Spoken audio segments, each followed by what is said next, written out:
Je cède tout de suite la parole à Nicolas Devers-Dreyfus. À plus de 6 mois du début du conflit en Ukraine, les dégâts environnementaux sont déjà considérables. Sites industriels laissant échapper des substances dangereuses, sols, rivières, animaux, végétaux. La biodiversité est atteinte. Empoisonnement de l'air par les polluants générés par de multiples incendies, par le souffle des mondes, réserves naturelles, lieux de migration, de nidification d'oiseaux, en plein dans les zones de combat, risque d'accident nucléaire. Et hors d'Ukraine, les questions de l'alimentation, de l'énergie sont impactées.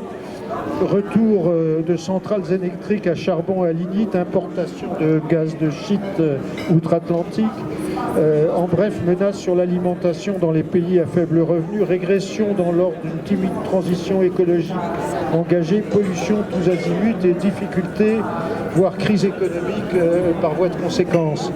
Alors, nous nous focalisons sur l'Ukraine, mais on doit aussi évaluer les dégâts considérables des autres conflits dont on parle beaucoup moins. Irak, Syrie, Yémen, sans doute une des crises humanitaires les pires.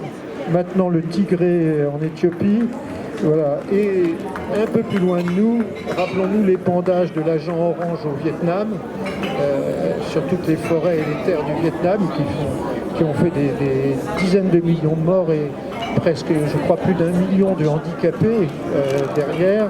Voilà, sans parler bien sûr des dégâts occasionnés par les 2 dernières guerres mondiales qui sont absolument considérables. Donc tout ça mérite qu'on en parle, et peut-être je vais passer la parole à Christian tout de suite, et puis ensuite à notre ami du Mouvement de la Paix et à Patrick pour dire ce qu'il pense un peu de tout ça.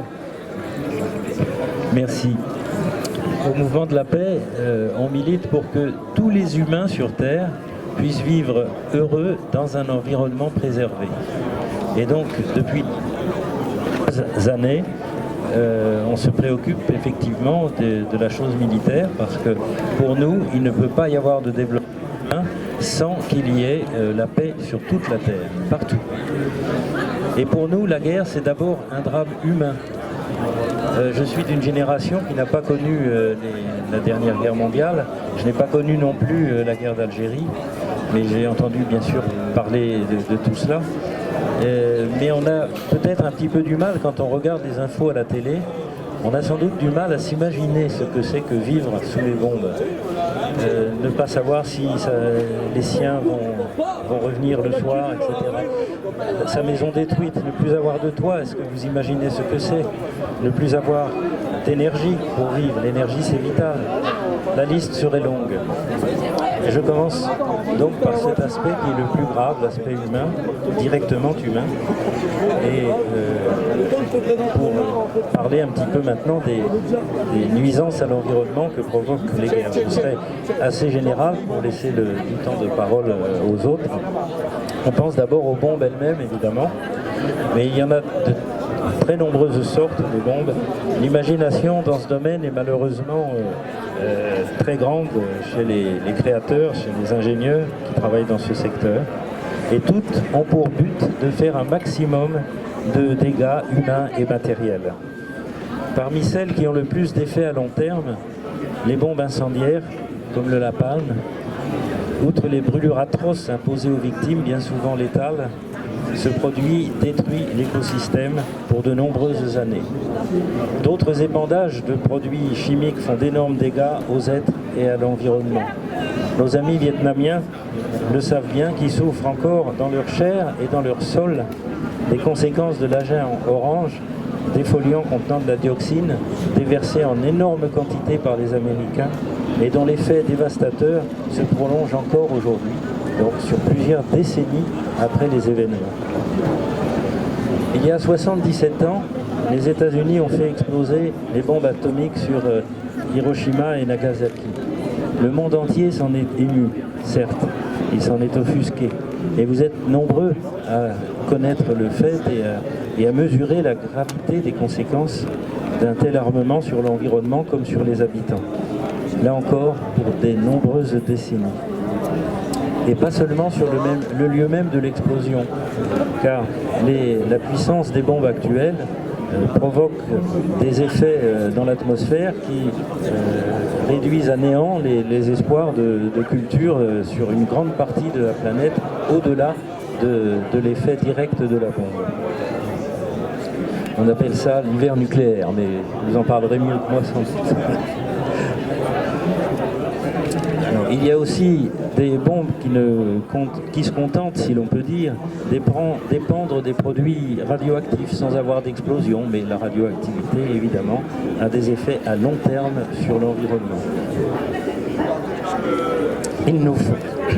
Il ne faut pas oublier non plus que ceux qui préparent les guerres font des exercices pour entraîner les soldats et pour tester le matériel.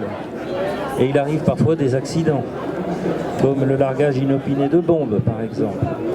Ceux qui ont un certain âge se souviennent de Palomares, un village du sud de l'Espagne, où, à la suite d'une collision en vol de 2 avions, 4 bombes à hydrogène tombent. L'une d'elles a pu être récupérée grâce à un parachute et elle a été désactivée. 2 ont répandu des produits radioactifs, heureusement sans explosion, mais ces produits radioactifs ont contaminé les sols sur plusieurs hectares et pour plusieurs décennies. Il y a des conséquences plus ordinaires, si je puis dire. Les attaques ciblent souvent des points dits stratégiques. Les gares, les installations de production d'électricité, les dépôts pétroliers, vous imaginez les fuites de pétrole dans le sol, la pollution que cela représente. C'est une marée noire qui n'est pas forcément à la mer, mais dans le sol, c'est aussi néfaste. Le sol ne supporte pas ce genre d'agression. Une coupure de courant, non seulement vous prive de l'énergie dont vous avez besoin pour vivre, mais empêche tout un système les systèmes d'épuration d'eau, par exemple, et les centres de pompage aussi d'eau. Donc ça prive les gens d'eau et ça provoque aussi des pollutions. Les destructions de bâtiments pendant les guerres, ça provoque un gaspillage énorme aussi. Parce qu'il faut, après le conflit, il faut déblayer tout ça. Une bulldozer, ça bouffe de l'énergie. Et il faut reconstruire. Et reconstruire, ça veut dire de l'extractivisme pour les matériaux, de l'énergie pour la construction, etc.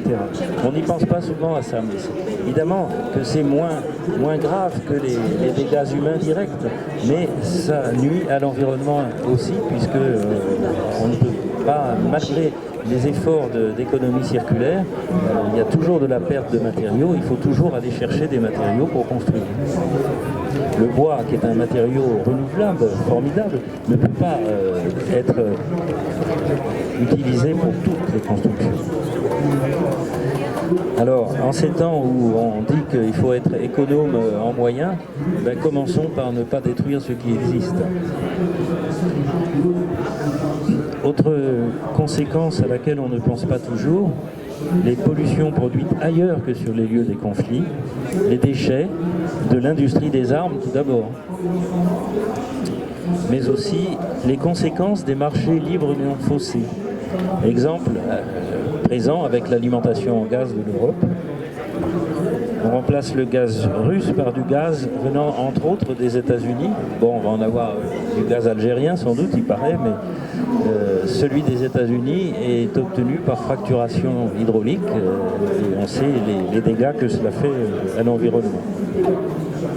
Et puis, on sait aussi que les nécessaires augmentations de rendement agricole liées à une crise, à un pays en guerre qui manque donc qui ne produit plus ce dont il a besoin pour manger, eh bien dans les autres pays, la réaction est de dire non, on abandonne le bio, on prend des engrais, on fait pousser à tout va les produits pour pouvoir vendre à prix d'or d'ailleurs aux pays qui sont en manque.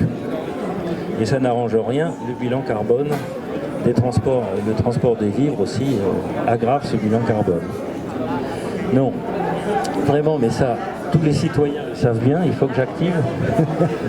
Ouais, je suis presque au bout. La guerre n'est bonne pour personne, ni pour les individus, ni pour la nature.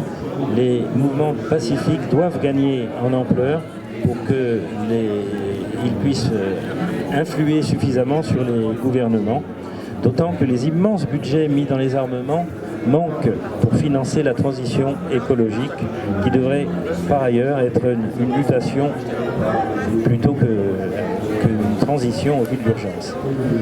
Bon, je vais passer un certain nombre de choses, mais donc je redis que pour ces raisons, nous sommes au MNLE résolument pacifistes. Nous sommes d'ailleurs adhérents à ICAN France. Et je terminerai en rappelant ce que j'ai dit au début, on souhaite que tous les habitants de la planète puissent vivre heureux. Et donc j'aime aussi à rappeler la citation de Paul Valéry qui disait « La guerre, ce sont des gens qui ne se connaissent pas, mais qui se battent pour le plus grand profit de gens qui ne se battent pas, mais qui se connaissent très bien. » Et puis je voulais aussi rajouter deux, trois... Ah oui, la question de la propagande de guerre, mais tu évoqueras sans doute cela un petit peu. Hein. Malheureusement, dans la période que nous vivons, la propagande de guerre gagne du terrain. Parce que comment réagir face à quelqu'un comme Poutine? Eh bien, dans les têtes, il y a des tas de contradictions qui s'expriment et la propagande de guerre gagne. Et on voit bien pourtant, au bout de tant de mois, que ça n'a rien résolu. Merci beaucoup. Merci. Merci. Edith, du côté du mouvement de la paix. Merci beaucoup. Je trouve que ce titre est très beau, La nature à l'épreuve de la guerre. Mais ce n'est pas qu'à l'épreuve de la guerre, je dirais même à l'épreuve des activités militaires, en temps de paix et en temps de guerre, les deux. Alors, parce que franchement, actuellement, qui parle des dégâts causés sur la nature et sur l'être humain par la quarantaine de conflits qui sévissent dans le monde actuellement, en Ukraine bien évidemment aussi. On nous annonce la sobriété, n'est-ce pas? Début de la sobriété, des énergies certes, mais les armées sont-elles sobres au point de vue gaz à effet de serre? On nous annonce la fin de l'abondance. Mais franchement, les armes n'ont jamais été aussi abondantes dans le monde. Alors franchement, pour nous, pacifistes, en écoutant les médias qui parlent sans arrêt des armes, des va-t-en guerre, eh bien franchement, on est écœurés. Parce qu'on n'évoque jamais les conséquences des guerres menées grâce aux armes qu'on vend. Et actuellement, en juin par exemple, il y a eu le plus grand salon de l'armement du monde qui s'est tenu à Paris, où tout le monde venait faire ses emplettes. Ça a été un succès phénoménal. Évidemment, il y a eu 1600 exposants. Évidemment, les exposants russes ont été retirés au dernier moment, mais il y avait par exemple 2 exposants ukrainiens. Alors, et franchement, personne ne parle du coût réel des guerres. Pacifistes, nous n'avons jamais été assez insouciants, parce qu'on nous parle de la fin de l'insouciance, ok, mais nous avons toujours lutté contre le dégât des armes. Par exemple, il faut savoir que les guerres de 14-18, par exemple, il y a encore des conséquences néfastes, puisqu'il y a à peu près 10 à 20% de munitions qui n'explosent pas sur le moment. Donc actuellement, même au nord de la France, il y a des dégâts, des mines qui n'ont pas explosé depuis plus de 100 ans. Évoquons aussi évidemment l'arme nucléaire, parce que nous n'avons pas été insouciants par rapport à l'arme atomique d'Hiroshima et Nagasaki, où nous envoyons des jeunes tous les ans, le 6 août et 9 août, pour montrer le témoignage des Hibakusha, des gens qui ont été irradiés. Alors, on nous explique que nous devons faire des efforts au point de vue d'énergie. Le plus souvent, on nous culpabilise individuellement, alors que c'est un problème de société et pas que de notre pays. On nous culpabilise pour le climat, pour les énergies, pour la sécurité internationale et notre sécurité. Mais franchement, il y a 7 composantes dans la sécurité. Il n'y a pas que la sécurité internationale, il y a aussi la sécurité alimentaire, etc., dont on ne parle pas. Alors, tout se passe comme si les armes étaient au-dessus des lois, toujours disponibles, quel que soit le prix à payer par les peuples. Ainsi, 2113 milliards de dollars ont été dépensés pour les défenses mondiales en 2021. C'est du fric pour tuer, bombarder, détruire les milieux de vie, accélérer le réchauffement climatique, traumatiser des générations d'êtres vivants. alors que les pays riches, responsables du réchauffement climatique, n'ont même pas réussi à mobiliser les 500 milliards d'euros prévus en 2019 sur 5 ans pour lutter contre le réchauffement climatique. C'est 100 milliards tous les ans, on a réussi à dégoter 80 milliards seulement. Alors je vais citer Ben Kramer, qui est un irénologue, et qui a mis le doigt sur l'accent entre le lien entre climat et paix. La militarisation du monde est la cause principale de la détérioration de nos environnements sur Terre, en mer et dans l'espace. Notre planète est de plus en plus abîmée par ceux-là même qui s'en font les défenseurs autoproclamés, les forces armées. Alors nous, au Mouvement de la Paix, évidemment, on veut montrer le lien entre paix et climat. Il y a 2 volets qui lient les dégradations de la nature et de l'homme et les guerres. Les guerres détruisent notre environnement, c'est certain. Et la destruction de notre environnement, en augmentant les inégalités, sont source de conflits. C'est un cercle vicieux que nous voulons arrêter. C'est certain, le dérèglement climatique augmente les inégalités, accentue les effets des guerres. Et c'est là même, dans des lieux où il n'y a pas la guerre sur le sol, même loin de tout conflit. Par exemple, il y a la malnutrition qui va augmenter dans les pays d'Afrique à cause des guerres. À la suite des essais atomiques français en Algérie, il y a encore des conséquences, puisqu'il y a la propagation de poussières radioactives encore actuellement sur tout le globe. Je veux parler aussi des essais français en Polynésie, où il y a la fracture actuelle des îles polynésiennes. C'est maintenant, alors que ces essais ont été faits il y a 60 ans.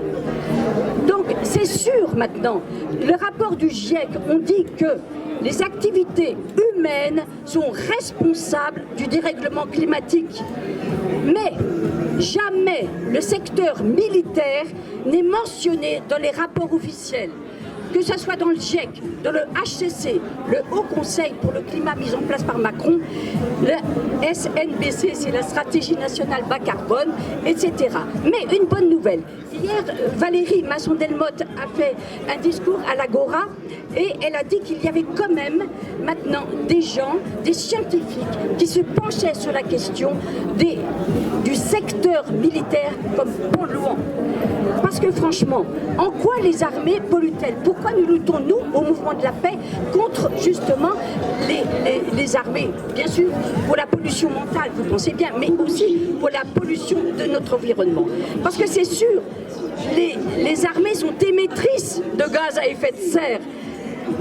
Alors, on n'a pas les chiffres exacts, parce que figurez-vous que les armées sont exemptées de déclarer leurs émissions de gaz à effet de serre depuis le protocole de Kyoto en 1997 sur demande des USA. Alors évidemment, elles ne s'en privent pas, elles ne les déclarent pas. Mais il n'empêche qu'il y a des universitaires quand même, et notamment à Boston, qui étudient les gaz à effet de serre des armées américaines. Et on sait qu'il y a à peu près 20% d'émissions de gaz à effet de serre qui sont dues aux armées.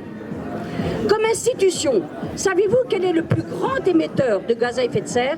C'est le Pentagone, le ministère de la Défense des États-Unis. Il le reconnaît lui-même. Nous demandons l'empreinte carbone du secteur militaire correspond, écoutez bien, à 8 millions d'allers-retours Paris-New York par an. Ça a été déclaré en 2017. Quand on nous parle des jets privés, etc., on devrait aussi se pencher sur la question des transports des armées. Un avion Rafale, il consomme quand même entre 2000 et 5000 litres par heure de kérosène. On n'en parle pas. Un char Leclerc, il consomme 500 litres d'essence par 100 km. Ok, on n'en parle pas. Non seulement ils sont émetteurs de gaz à effet de serre, mais les armées, nous disons, elles pillent les ressources naturelles. Et on sait que les ressources naturelles ne sont pas inépuisables. Voyez-vous, maintenant, l'Union européenne fait la liste des éléments qui sont en alerte de disparition, eh bien ces éléments ils augmentent. En 2020, il y en a eu 30, dont le lithium par exemple. Et l'armée se sert énormément de métaux rares pour faire notamment leur matériel de communication. On a envoyé Syracuse 4, super, c'est un joyau comme satellite. Les armées aussi, elles déforestent, elles accaparent des terres pour leurs entraînements.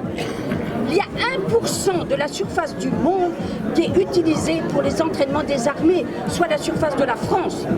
Elles exproprient, par exemple, Guantanamo, où les États-Unis ont une base américaine, et bien c'est au détriment des pêcheurs qui ne peuvent pas pêcher là où ils avaient l'habitude de pêcher. Elles produisent nombre de déchets. Alors, par exemple, en Afghanistan, eh bien, les Américains sont partis rapidement, eh bien, ils ont laissé leurs déchets et ils les ont incinérés à l'air libre, contrairement à toutes les conventions. Et puis, il y a des déchets radioactifs de l'armée. On n'en parle jamais. Ça correspond à peu près 20%. C'est pas très bien parce qu'on n'a pas les chiffres. Mais enfin, quand même, parlons des déchets radioactifs militaires. Et je vais citer Bikini, puisque Bikini, cet atoll qui s'enfonce à cause du niveau de la mer qui augmente. Et bien Bikini, ça a été une île sur laquelle il y a eu le premier essai américain. Et évidemment, les habitants ont dû partir. Mais franchement, c'est Greenpeace qui les ont fait partir et pas l'américaine. Et bien, elle a été radioactivée par les essais. Et évidemment, ces déchets peuvent souiller les océans et les mers. Alors, et indirectement aussi, les conflits favorisent la culture d'opiacés aux dépens des cultures vivrières. Regardez, c'est le cas en Colombie et en Afghanistan. Au lieu de faire des pommes de terre, ils font de l'opium parce que c'est plus rentable, c'est plus juteux pour les arbres. Alors, vous voyez bien que je donne que quelques exemples. Mais les armées polluent les terres, les mers et même l'atmosphère et l'espace. Alors là, je voudrais saluer le courage de Madame Tran To Ya. C'est une Vietnamienne qui a subi l'agent orange au Vietnam. Elle a été sous le coup des déversements d'agents orange. Eh bien, figurez-vous qu'elle a eu le courage, à 78 ans, d'ouvrir un procès contre les 14 firmes américaines contre l'agent orange. Et elle a été déboutée en mai 2022, mais elle recommence. Donc on peut saluer le courage de cette femme. Bien sûr, il y a des armes chimiques qui ont été utilisées, je ne vais pas tout énumérer, mais notamment, il y a quand même des soupçons d'armes chimiques qui ont été déversées contre les Kurdes. En 2022, c'est récent, n'est-ce pas? En Irak, ça fait, on le sait, ça fait 20 ans, contre les Kurdes aussi. Voilà. 1 million de litres de pétrole dans l'opération Tempête du désert déversée dans le golfe Persique.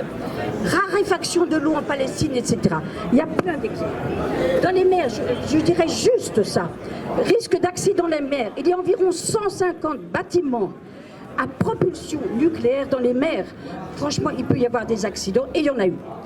Sans oublier la pollution sonore, la pollution lumineuse. Par exemple, lumineuse, les essais nucléaires en Algérie qui ont aveuglé certains Algériens, dont évidemment on ne les dédommage pas, et qui désorientent nombre d'animaux dans les baleines, les dauphins, etc. Pollution de l'espace, je veux dire un mot quand même, parce que c'est dangereux. La présence d'armes dans l'espace est difficile à contrôler, d'après les Nations Unies. Il y a un traité sur la Lune et les corps célestes qui a été signé en 1984, mais il va devenir caduc. Ils ne doivent être utilisés qu'à des fins pacifiques. Mais en ce moment, il y a des discussions pour qu'il y ait des armes dans l'espace, d'où l'urgence de légiférer pour que l'espace ne soit pas militarisé. Parce qu'il y a de nombreux abus militaires. Alors, aussi, les dépenses militaires, elles détournent l'argent des contribuables au détriment des œuvres sociales, de santé, d'éducation, de lutte contre les réchauffements climatiques a besoin d'argent. L'État français, vous savez, en 2021, quand même, c'est une bonne nouvelle, il a été condamné car reconnu responsable d'inaction climatique au regard des engagements non respectés dans le cadre du premier budget bas carbone. C'était l'affaire du siècle et grande sainte. Alors certes, vous voyez, tout le monde recherche des énergies vertes ou des énergies renouvelables. Eh bien les armées aussi. Pour l'instant, il n'y a pas d'énergie substantielle pour l'armée, juste 1% paraît-il d'économie de l'armée américaine. Mais, donc il y a le greenwashing, qui est militaire, mais c'est une opportunité financière seulement, sans prise de conscience écologique, disons-le. D'ailleurs, les dépenses militaires augmentent partout dans le monde, sauf au Costa Rica, oui, parce qu'il n'y a pas d'armée. Il n'y a pas de guerre propre. Alors je vais finir par dire les coûts de l'inaction contre toutes les causes du dérèglement climatique et ne pas omettre le secteur militaire, parce qu'il y a 4 grands secteurs.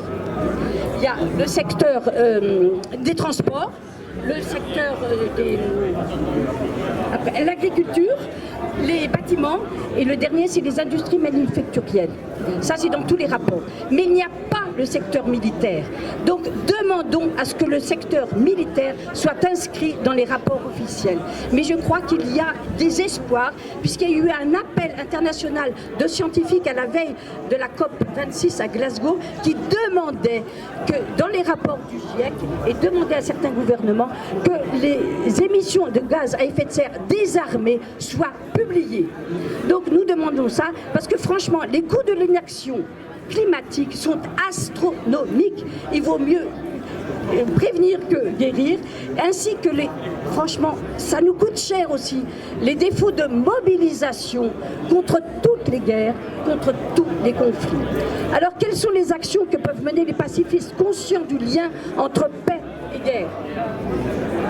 Bien évidemment, promouvoir une culture de la paix et non un esprit guerrier de compétition capitaliste. Et dans l'immédiat, eh bien, nous demandons à prendre en compte toutes les activités militaires dans les négociations pour le climat, ce qui n'a jamais été fait. Nous voulons engager des actions lors du budget de la défense à l'Assemblée nationale pour que soient prises en compte justement ces dépenses dues à l'armée pour non seulement les gaz à effet de serre, mais aussi toutes les conséquences qui soient sur le sol français ou bien en dehors du sol où il y a les conflits, à plus ou moins à court terme, mais aussi à long terme. Donc nous exigeons aussi la publication de l'empreinte carbone de l'armement, plus de transparence dans les contrats de vente d'armes, parce que savez-vous que plus de 90% des demandes d'armes, des commerçants d'armes, des fabricants d'armes, sont acceptées actuellement, plus de 90%. Et nous demandons aussi le respect du traité du commerce des armes qui a été signé par la France le 24 décembre 2014. Voilà, donc c'est pour ça que c'est important d'en débattre ensemble pour que l'armée, qui quand même est financée par l'argent public dans notre État, eh bien que l'armée soit responsable aussi de tous ces dégâts sur la nature et sur l'homme. Merci Edith. Avant de passer la parole à Patrick, je voudrais signaler 3 publications. D'abord le magazine La Terre que dirige Patrick et qui parle beaucoup de ces questions de la nature à l'épreuve de la guerre et des autres catastrophes. Voilà. Ensuite, 2 livres, celui d'Hervé Bramy, La biodiversité à l'heure de la Covid, qui est en vente ici, et le livre qui vient de sortir de Patrick, Les raisons de la guerre en Ukraine pour une sécurité humaine globale. Les deux, vous pouvez vous les procurer au stand des lectrices et lecteurs de l'Humanité. Patrick. Ensemble, oui, mais... Oui, on peut citer aussi la brochure du mouvement de la paix, Paix et climat. Patrick, c'est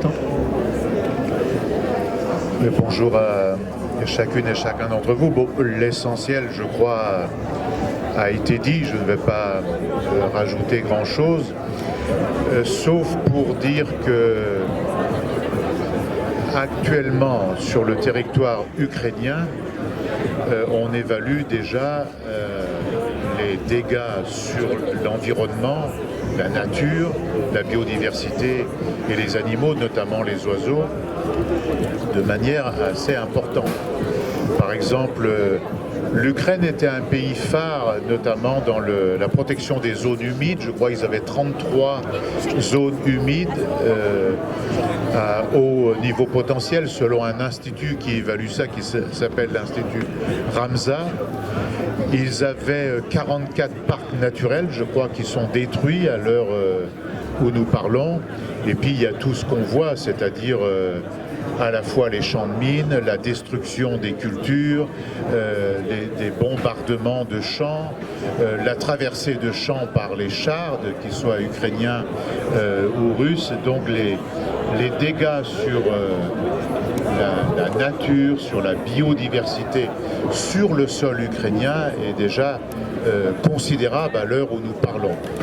D'autre part, il y a des choses que nous savons pas avec beaucoup de précision. C'est certaines natures d'armes qui sont expérimentées aujourd'hui sur les territoires. Il a été expérimenté il y a quelques semaines de ça des nouvelles bombes, les bombes à fragmentation, qui sont des bombes extrêmement dangereuses. Je me suis rendu à Gaza où les Israéliens avaient avaient testé plus précisément ces bombes.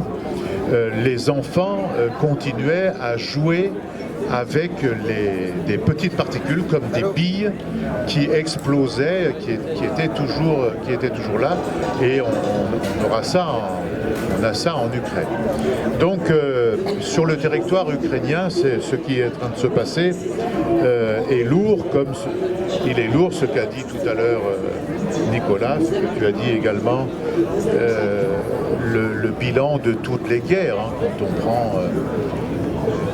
désastres, les ravages qu'a provoqué l'agent Orange. Quand on regarde aujourd'hui, il y en est très peu dit, mais vous en avez fait allusion, ce qui se passe au Yémen, ce sont des guerres cachées. Il n'y a aucune caméra de télévision là-bas, aucun commentateur comme par hasard, où tous les jours des enfants meurent. En Érythrée, c'est exactement la même chose. Et ce qui se passe autour, c'est-à-dire cette zone-là aujourd'hui est une zone où la malnutrition et la famine chez les enfants est en train de se développer de manière considérable. Donc, on est d'accord là-dessus. Il y a une second aspect, à mon avis, qui est important, c'est que le processus de conférence, même de stratégie diplomatique pour la paix, en quelque sorte entamé dans les années 90-91, beaucoup sous l'égide de Mikhail Gorbatchev, qui avait réussi à faire entamer un processus de désarmement. Il y avait des traités, des nouveaux traités de désarmement avec les Américains, même avec M. Reagan. Puis la série de conférences qui ont eu lieu par la suite, qui ont traité de l'ensemble de la vie humaine. Vous avez la conférence pour les femmes à Pékin, vous avez eu la conférence de Rio sur l'environnement, puis les conférences climat. Il y a eu une multitude de conférences comme celle-là. On peut vraisemblablement dire que ce cycle-là est en train d'être fermé aujourd'hui. Parce que même les dernières conférences sur le climat, les rapports alarmants du GIEC sont aujourd'hui totalement mis de côté. Parce qu'il est en train de se produire sous l'effet de la guerre qui est doublée d'une guerre économique. Dans la guerre, il y a une guerre économique, il y a une guerre monétaire, il y a une guerre alimentaire qui est menée par toutes les forces. On dit Poutine utilise l'arme alimentaire. Oui, il utilise l'arme alimentaire ou l'arme énergétique.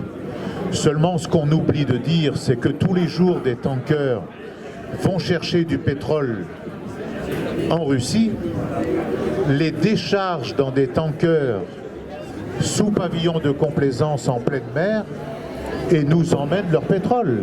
Il n'est pas vrai que le système des sanctions soit étanche, ceci continue. Mais en même temps que ceci continue, et donc nous n'avons pas de spoliation, sauf quand on va faire le plein de son véhicule, parce que ce n'est pas par manque de pétrole, mais par la spéculation. Et il en est de même pour l'alimentaire. Aujourd'hui, transite, d'abord, il n'y a pas de problème, par exemple, de déficit céréalier dans l'Union européenne, ni en France. La récolte vient d'être terminée. Elle a commencé il y a 2 mois. Nous avions 3 500 000 tonnes de stock de céréales. Nous n'avons donc pas de déficit.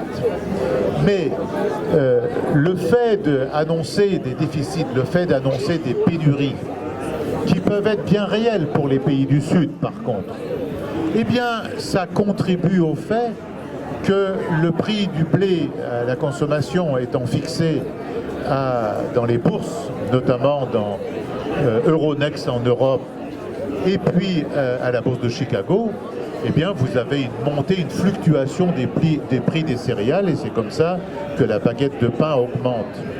Mais tout le monde utilise ça aujourd'hui. Les marchés financiers utilisent le prétexte de la guerre pour nous pomper de l'argent en vérité, pas pour vouloir résoudre la guerre.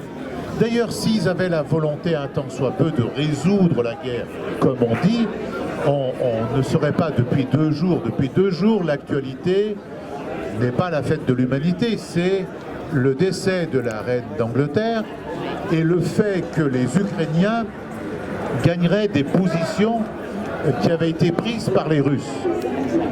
Il y a une part de vrai là, mais continuer à encourager ça sans discuter d'une voie qui permettrait d'arrêter la guerre aboutit au fait qu'on poursuit et on amplifie la guerre avec des conséquences qu'on ne connaît pas aujourd'hui.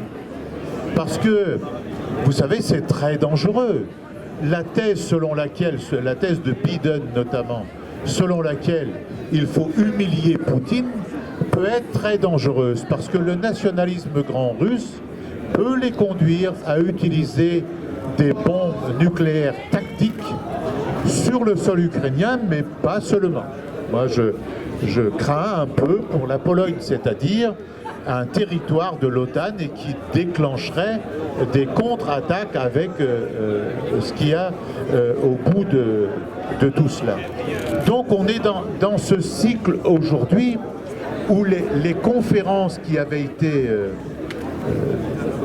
réunies et qui avaient pris des décisions intéressantes sont en train de se fermer.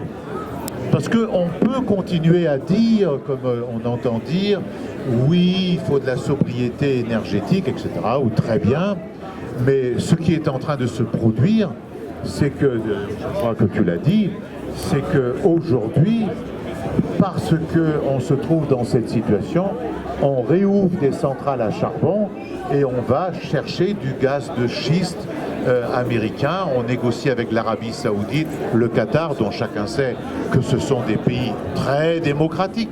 On va même en Azerbaïdjan, où Madame l'aristocrate présidente de la Commission européenne a expliqué que là-bas, avec ce dictateur qu'il y a là-bas, on pouvait faire affaire. Donc cette orientation-là n'est pas une orientation conforme aux conférences sur le climat. Donc ça, c'est un recul en arrière. Il y en a un autre, c'est que une série de grands pays, avec à leur tête le Canada, viennent de se désengager de l'accord de coopération de protection de l'Arctique.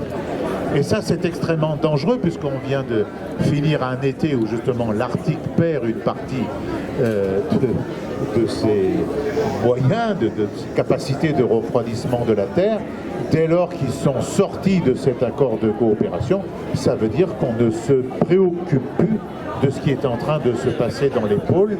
Et donc on va, s'ils ne reviennent pas en arrière, on risque d'aller vers une sorte d'inaction totale et on va laisser cette zone-là dans une situation où on aura une aggravation des phénomènes qu'on vient de connaître ces derniers temps. Donc, comprennent les hommes, comprennent l'environnement, la biodiversité, le climat, il n'y a pas d'autre solution, à mon avis, qui est une solution difficile. C'est un chemin très compliqué et je sais que c'est difficile autour de nous de faire comprendre parfois cela, parce que quand on reçoit les images, on n'a que des images, on n'a pas d'images d'enfants du Yémen. On a des images d'enfants, de femmes ukrainiennes. On a des images d'abomination de l'armée russe en Ukraine. On n'a que ça comme image. Et donc il y a une émotion. Et donc cette émotion-là, elle conduit à dire à un certain nombre de gens autour de nous, j'en connais, des très proches, qui conduit à dire, bon, ce Poutine, excusez-moi du propos, est un véritable salaud, soit qu'il faut l'abattre, soit je ne sais trop quoi. En tout cas, il faudrait continuer, fournir des armes, etc. C'est-à-dire, il y a une tentative de gagner l'opinion publique au fait en surarmant l'Ukraine, on va les faire gagner la guerre. La vérité n'est pas là. Tous les jours, il y a des morts. Et gagner quoi? On ne gagne pas une guerre. Le problème, c'est de gagner la paix. On a terminé la guerre 14-18. Oui, on a fait cet accord. On a humilié les Allemands. Mais on en a eu le retour assez rapidement par la suite. On dit c'est le fait d'Hitler. Oui, c'est le fait d'Hitler, je ne veux pas contester ça. Mais ça aurait été d'autres dirigeants en Allemagne, l'humiliation était là. Et ce dont je parle, c'est l'humiliation du peuple. Et cette humiliation du peuple, elle conduit à choisir des dirigeants encore plus nationalistes, encore plus extrémistes, dangereux donc. Donc, le travail d'explication sur les causes de la guerre, sans dédouaner Poutine, la Russie, l'armée russe, de leurs responsabilités, mais sur les causes réelles de la guerre qui est en train de se transformer maintenant en une guerre non pas Russie-Ukraine, mais Russie-OTAN, est extrêmement dangereuse, parce que maintenant, les dirigeants nord-américains et l'OTAN sont très impliqués et ne parlent plus de diplomatie de paix. On ne parle plus de conférence, de la tentative de réunir une conférence européenne, voire mondiale, pour la sécurité mondiale et la paix. Et je crois qu'à la fois pour les hommes et pour la nature, c'est vers là qu'il faudrait absolument aller. Merci Patrick.